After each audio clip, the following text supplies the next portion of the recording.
50.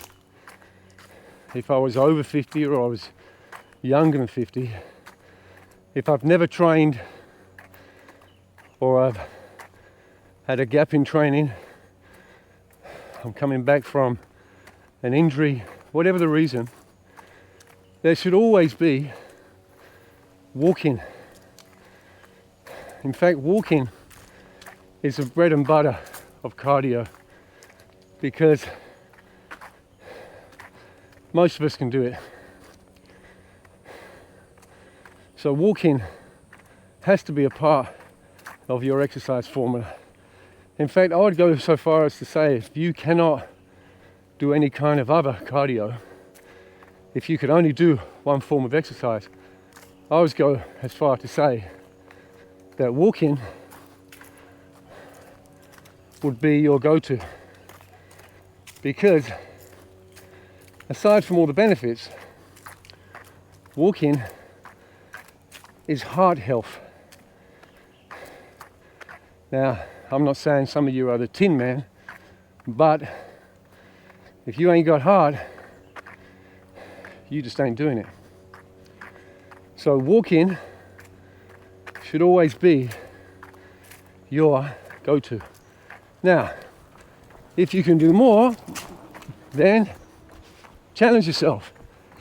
Increase the pace. Fast walking. If you're on a treadmill, crank it up. Get on an incline. Although, what I probably recommend is walking and jogging intervals. So we're walking, we're catching our breath, we're not stopping. We're still challenging ourselves, we're still getting the benefits of cardio. Okay, so if I was sat on the sofa doing nothing, then I'm not doing cardio.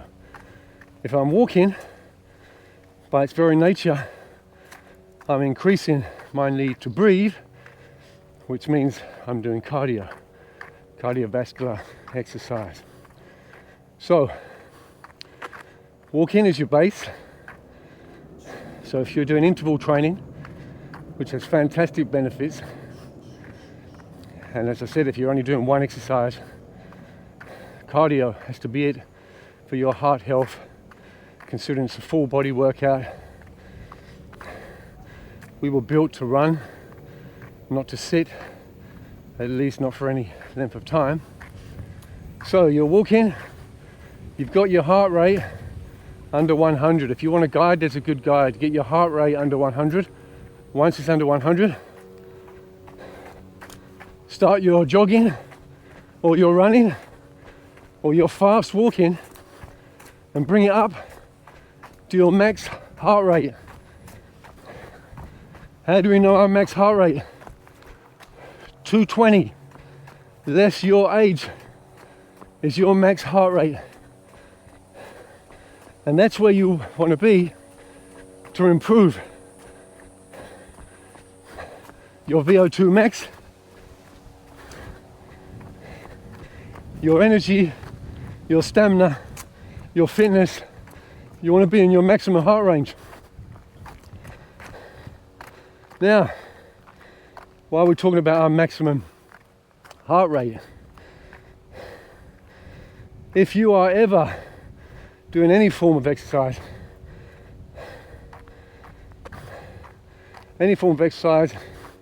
maybe especially cardio, because it tends to pull the maximum out of you if you're doing high intensity cardio.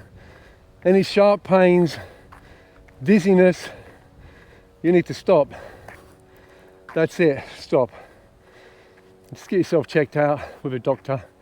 You should be doing that anyway. If you're over 50, you know, when I did my study as a fitness coach, we're required to, you know, get clients to go to the doctors, sign off on their health, and give them approval to start any form of exercise. So I should be telling you that if you're over 50, or if you've got any worries or concerns, or you're just diligent, get yourself to a doctor, someone who's medically qualified, just to sign off and that you are safe to be exercising. I mean, It does happen every now and again.